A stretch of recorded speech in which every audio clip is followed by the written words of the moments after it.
So now guys, I will share you how to square any 4-digit numbers. Okay, so stay tuned, watch and learn new mathematics tricks with this topic. First guys, we square this number. Okay, we have 3,862 square. Then we separate the 2-digit, the 4-digit into 2-digit. Okay, so first we square 62. 62 squared, which is equals to 62 times 62. Okay, so therefore 62 times 62 is equals to 3,844. So did you get the same answer guys? Okay, very good. And then square also 38. Okay, so 38 square. Okay, so this is equals to 38 times 38, which is equals to 1,444. Okay, so did you get the same answer guys? You get, so very good. Then guys, the next step that we do is multiply 38 to 62, then to 2. So this is look like this: 38 times 62 times 2. This is equals to 4,712. Okay, so did you get the same answer guys? Okay, so very good. Now I will put 3,844, this first 2-digit over here, and then the middle part is here, this number, and then the last 2-digit, the 38, the product I will put here. Okay, so follow me these tricks. Okay, so the 3,844, okay, and then 4,712, okay, and then 144.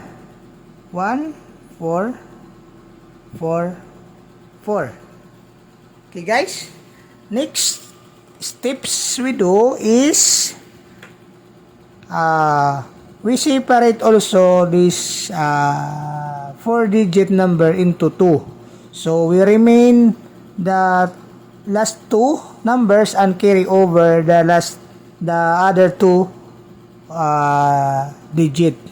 Okay, so I will carry over this, I will remain 44 and carry over 38. So therefore 38 is over here. Okay, then 4,712 I will remain 12 and then carry over 47 over here. Okay, so now guys, so that you are not be confused, I will cancel out the number that I will carry over. Okay, 47 cancel out, and then proceed also to addition. Okay guys, okay, bring down 44 And then this is 10. Carry 1. So therefore this is 5. Okay. Then this is 11. 1. This is 9. This is 4. This is 1.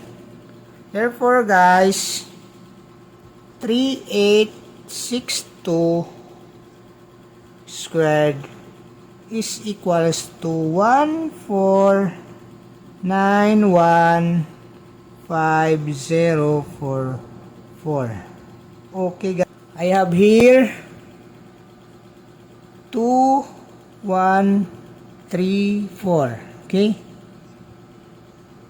Square. Then I put 3 lines here. So like what I did in the first example, we regroup this our 4-digit numbers into 2. So first, get the square of 34. Okay, this is equals to 34 times 34, which is equals to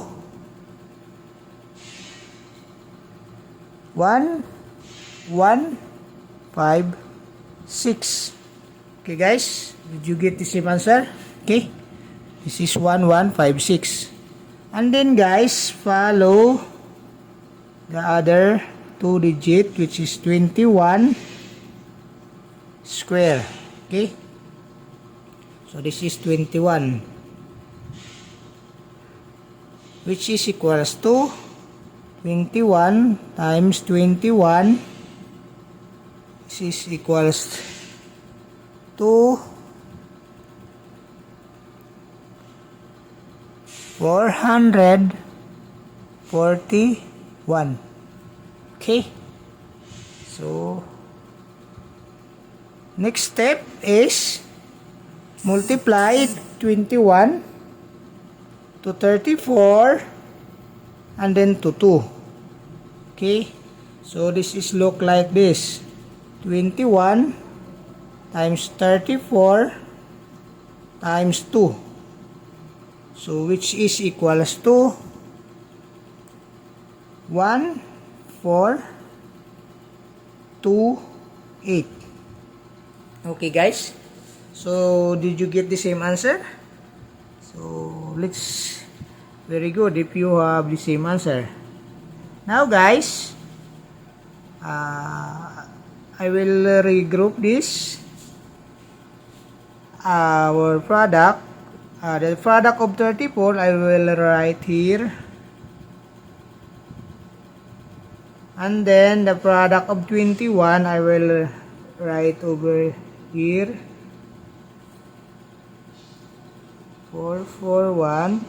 Okay, and the middle part is this product, which is 1428. Okay. Now, guys, like what I did in the first example, we remain the 2-digit and carry over the 2-digit and proceed to addition. Okay. Therefore, 1156, I will remain 56 and carry over here 11. Okay. Then cancel out 11. Then 1428, I will remain 28 and then carry over 14 over here. Okay, so that we are not confused, I will cancel out 14. Okay, therefore, guys, we proceed to addition. Okay, then 56, bring down 56. Then 8 plus 1 is 9. 1 plus 2 is 3. 4 plus 1 is 5. 1 plus 4 is 5. And then bring down 4. Therefore, guys, 2 1, 3, 4 squared is equals to 4, 5, 5, 3, 9, 5, 6. This is our final answer. So, did you get, guys, the same answer? So, if you get the same answer, very good, guys. If you don't, so keep on trying, guys, so that you can also answer like what I did. Okay, thank you for watching, guys. Have a good day. Bye-bye.